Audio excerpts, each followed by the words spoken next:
South China Sea tensions have led to a concerning militarization of the region, as shown by China's huge military bases equipped with missiles.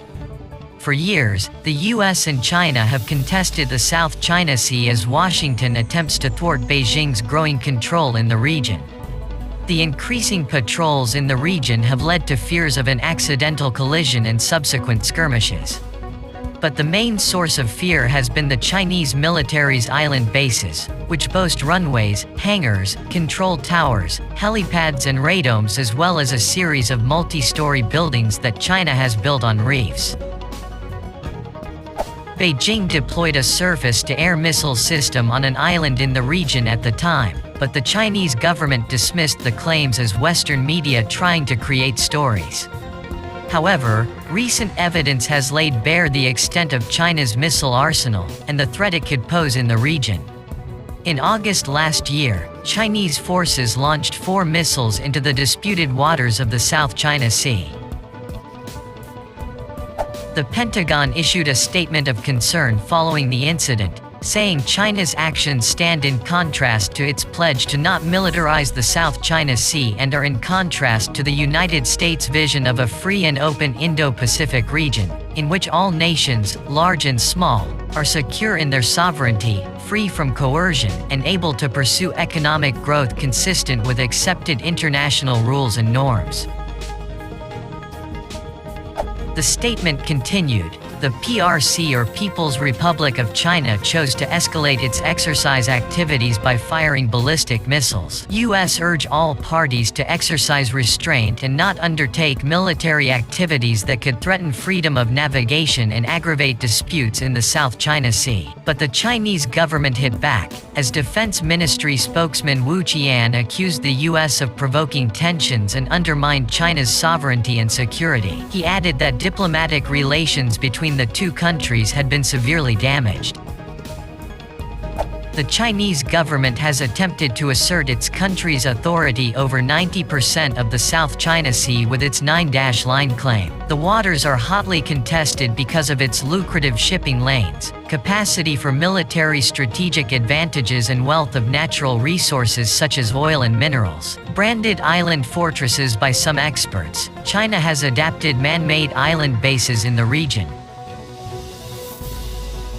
Professor Carrie Brown, an expert on Chinese affairs, say in 2019 suggested communications between Beijing and Washington were worse than Cold War-era hostility between the US and Russia. He said, "There could be a misunderstanding. There could be an instance where it escalates. At the moment, dialogue between the US and China military to military is poor. Some people say that it's worse than between the USSR and the US during the Cold War. There was a lot more contact then than there is now with China, therefore misunderstandings are horribly possible." The United States has announced a strategy to integrate its maritime forces, including its Coast Guard, to counter China's growing presence in the contested South China Sea. In the new American maritime warfare strategy for the next decade, the U.S. Navy, Marine Corps and Coast Guard have jointly pledged to build an integrated all-domain naval power and called for strengthening maritime alliances. It called China the most pressing, long-term strategic threat. The strategy, titled Advantage at Sea and published last month, defined the U.S. Navy's objectives as preserving freedom of the seas, deterring aggression and winning wars. It stated, China's behavior and accelerated military growth place it on a trajectory that will challenge our ability to continue to do so. We are at an inflection point. The latest tri-service maritime strategy was the first since 2015, and came at a time when China and the US have been ramping up gray zone activities to project power below a threshold that could prompt a conventional military response. The Chinese government claims nearly 90% of the resource-rich South China Sea, based on what it calls its 9-line, which has been fiercely challenged by its neighbors including Vietnam, the Philippines, Brunei and Malaysia. China's claim was ruled in 2016 by a UN tribunal to have no legal basis, a verdict Beijing rejected. The waterway, one of the busiest in the region, has also become a potential flashpoint between China and the US, given its geostrategic location.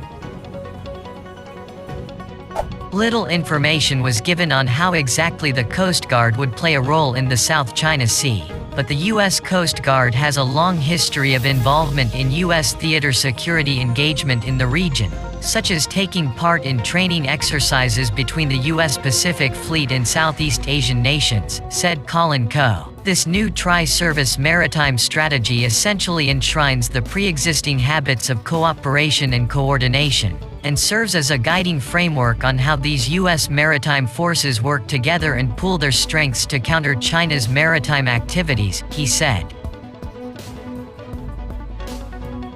Derek Grossman, a senior defense analyst with U.S. think tank the RAND Corporation, said the intent was to use more mobile and less lethal or non-lethal platforms to contest China's de facto presence in disputed waters. The U.S. may be able to more effectively deter Chinese activities in this way, though it is also conceivable that Beijing would escalate the conflict by bringing in Chinese People's Liberation Army Navy assets, triggering potential U.S. Navy involvement, Grossman said. Unlike its Navy and Marine Corps, which fall under the U.S. Defense Department, the U.S. Coast Guard operates under the Homeland Security Department during peacetime, making its work less sensitive than overtly military actions when engaging with Southeast Asian countries that have long been reluctant to take sides in the great power competition between China and the U.S. The U.S. could seek to expand its shipwrighter agreements to claimant states in Southeast Asia, to give it legitimate access to the disputed waters of the South China Sea. Under those agreements, a country's patrol officials are allowed to board law enforcement vessels or aircraft of the U.S. Coast Guard while they are on patrol, during which the former can authorize the latter to take action on their behalf. Since 2010, the U.S. has signed bilateral shipwrighter agreements with 11 Pacific Island nations for joint law enforcement operations to counter illegal fishing. The U.S. Coast Guard's new approach to intervening in South China Sea affairs under the name of Fisheries Enforcement Cooperation, so as to hedge against China's activities in the South China Sea, may still be an important option of the South China Sea policy for the future U.S. administrations, Yan, director of the Research Center of Oceans Law and Policy in the National Institute for South China Sea Studies, said in a recent report. Signing such agreements, Yan said, was in effect a cession of sovereign rights by the claimant states to the U.S. in their exclusive economic zones, which will make the disputed waters in the South China Sea waters subject to the jurisdiction of the U.S., thus legitimizing the U.S. Coast Guard's presence in the South China Sea. Yan wrote that a possible scenario that may increase the risk of maritime conflict might be Philippine law enforcement officers boarding U.S. Coast Guard vessels to carry out operations against Chinese fishers in waters around Scarborough Shoal claimed by both the Philippines, in whose exclusive economic zone it lies, and China, which calls it Huangyan Island. Such cooperation between the U.S. and Southeast Asian nations who claim parts of the South China Sea have been growing steadily, largely over deepening concerns about China's powerful Coast Guard fleets, which Beijing has relied heavily on to project power and assert its maritime claims.